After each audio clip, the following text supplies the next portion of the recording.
Hi, I'm Dr. Paul Haefner, and welcome to this week's Sport Psych in a Minute.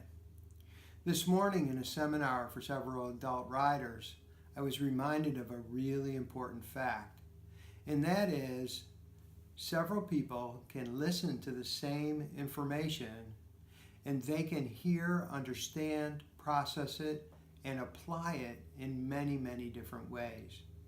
It's important when we're in the role of teacher or consultant not to assume that everybody is processing and applying or understanding the information we present in the same way.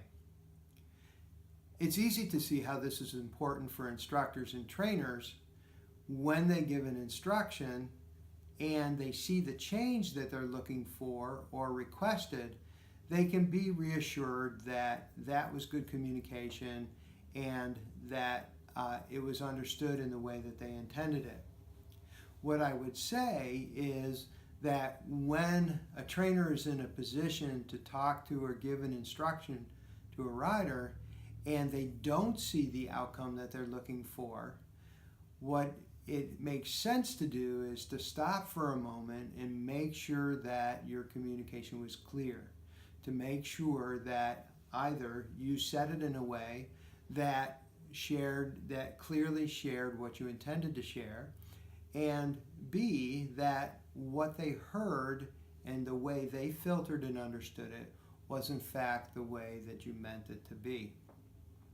From the rider's perspective, it's also important to know that each of us as individuals sometimes filters or changes things in ways that makes our understanding different from the way that it was intended.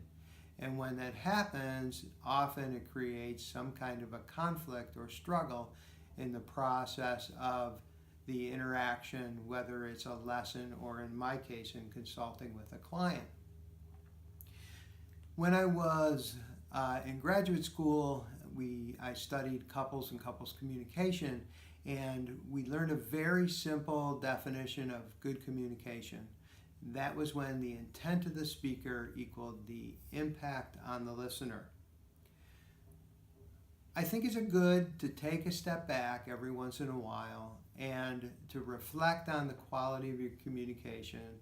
Trainers with riders, riders with trainers, in my case, consultants with my clients, clients with me. And to keep in the back of our mind that idea of good communication, to look for ways that we can be affirmed that what we're trying to communicate was received in the same way we intended it, rather than making assumptions. Ouch! That's Sport Psych in a Minute, and we'll see you next week.